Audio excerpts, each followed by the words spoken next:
நிறைய தொட்டி போடாம ஒரு நேரம் வாழ்க்கை பெருக்க முடியல அப்படியே இதுவே வருது சரக்கு. அதனால கொஞ்சம் அது யாரு வந்தாலும் அதை பார்க்க மாட்டீங்க, தோத்தாலும் நீங்க அப்புறம் கண்டுக்க மாட்டீங்க, வர மாட்டீங்க. சரி அப்புறம் வந்து ஜெயிக்கிறவங்களை போய் கேட்டா நீங்கன்னா எங்களுக்கு ஓட்டே போடலன்னு சொல்றாங்க.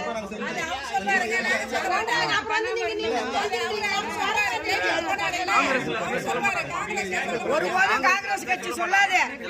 இப்போ ஒரு எம்எல்ஏ ஓட்டு போட்டீங்க பாரு, அவரு சொல்லுவாரு நீங்க இப்ப போடுங்க, கண்டிப்பா உங்களுக்கு அது வந்து ரோடு போடுவாங்க. ஆனா அவர் ட்ரைனேஜ் போடாம ரோட போடுறாரு, அப்புறம் போடுவாங்க. அது அவர் இஷ்டம் தாங்க, நம்ம பேச முடியாது, அவர்கிட்ட பேச முடியாது.